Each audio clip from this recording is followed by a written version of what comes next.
We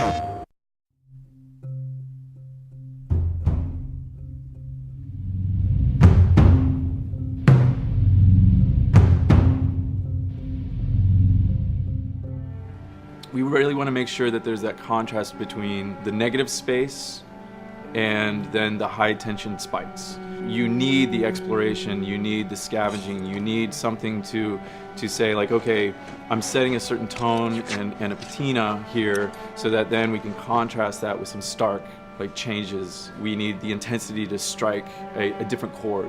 That only works if you have the negative space to play off of. We wanted you to be forced to make some choices in the world that showed how depleted the resources were.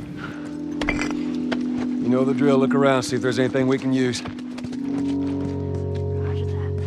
And we really wanted to give you a reason to go explore this space.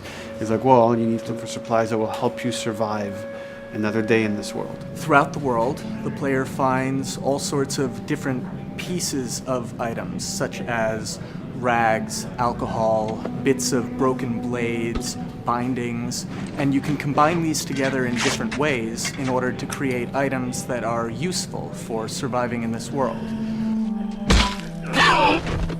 Some items in the recipes require the same combinations of things or the same types of resources. So you have to make this choice. Do I want to go offensive with it? Do I want to go defensive with it? I can find a bottle of alcohol and some rags and I can create a Molotov cocktail from it. That's going to help me take out a couple guys if I use it appropriately.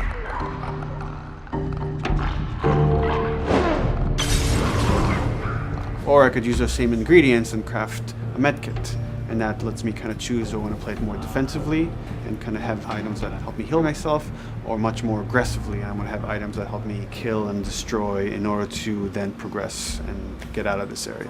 Molotov and medkit are not the only ones that have these interesting overlaps. You can craft a shiv out of a binding and a blade so that you can sneak up behind somebody and take them out more quickly and more quietly, or can be used to jimmy open locked doors. So you are expending a binding and a blade in the hopes that there's going to be something awesome on the other side of that door. Or you could craft a melee upgrade. So you might have some nails that you've picked up, or a pair of scissors or something. You're going to be able to use bandages and use these things to attach them to the 2x4. So now you've got a more powerful melee weapon. This is something you're going to be able to run and take down an enemy with a single blow.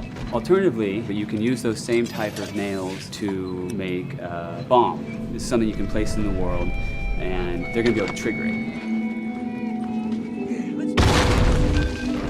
Since resources are limited, you stealth past an encounter, you're not getting the stuff that was encountered. Not just the stuff off the guys that you would have taken down, but also in terms of what's in the environment for you to scavenge. So you have to balance that risk versus reward, but it's definitely all a part of the choice. And sometimes the world doesn't give you a choice. Sometimes the battle breaks out in a way you didn't expect, and you have to make decisions, like in the moment. So that's another reason why we did the whole crafting system live. We didn't want the player to have to scroll through a long list of different items. We wanted it to be the absolute minimum amount of button presses.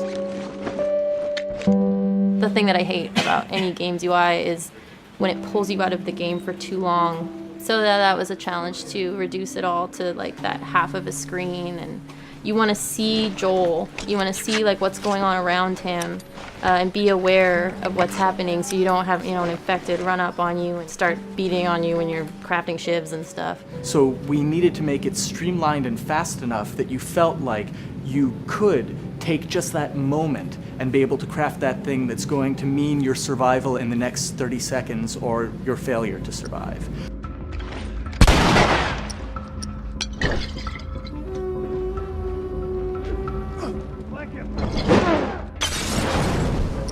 The brutality of the encounters is allowing us to reach into the tone of the survival aspect of the game. When something comes up in their way, whether it's a human or infected, then Joel and Ellie, you hear them whisper to each other and you see their animations change, everything, their whole demeanor reacts to the scenario in front of them. And that's the same feeling we want you to have when you're holding that joystick. It's just like, oh, okay, what do I have in my inventory? How many are there? Where are they at? Locate them and try to figure out, okay, what are we gonna do? Joel, there's something over there.